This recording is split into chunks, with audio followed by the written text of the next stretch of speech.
On a cold evening in late November 2017, the quiet town of White Plains, New York, just outside the city, was jolted awake by one of the most daring robberies in the state's history.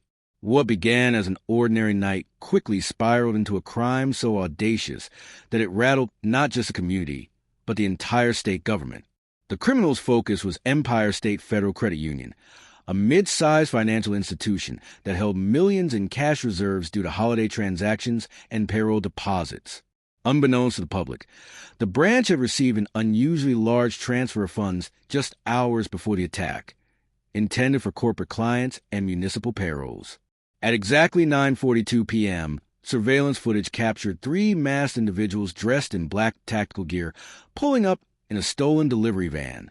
They carried military-grade rifles and cutting equipment. Within minutes, they forced their way inside, disabling alarms using a device investigators later identified as a frequency jammer, a tool rarely seen outside professional espionage operations. The robbers tied up the two night guards and a cleaning crew, moving with chilling precision. According to later testimony, one of the guards said they spoke calmly, like they had rehearsed it for months.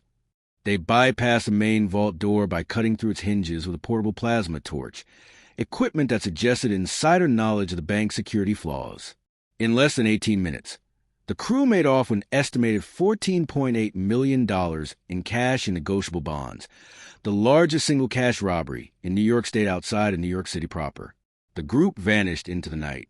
The delivery van was later found abandoned under the Major Deegan Expressway in the Bronx, wiped clean of fingerprints, DNA, and trace evidence.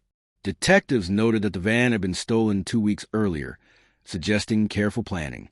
The heist sent shockwaves across New York. State officials were furious, not only at the sheer scale of the theft, but also because much of the stolen money included municipal payroll funds, delaying salaries for thousands of public employees. The governor's office labeled it an act of organized criminal terrorism against the state's financial integrity. Within days, federal agencies joined the case, speculating ties to international crime syndicates or rogue ex-military operatives. The sophistication of the crime raised uncomfortable questions about vulnerabilities in state security and banking systems. Despite a massive joint task force effort, no arrests were ever made. Leads stretched from Queens pawn shops to rumored safe houses in Yonkers, but the trail consistently went cold. Forensic specialists concluded the crew used burner phones, encrypted radios, and possibly a corrupt insider at the bank. The case remains unsolved, and the Westchester heist is still remembered as one of New York's most brazen robberies, its perpetrators disappearing with millions while leaving behind a trail of fear, anger, and unanswered questions.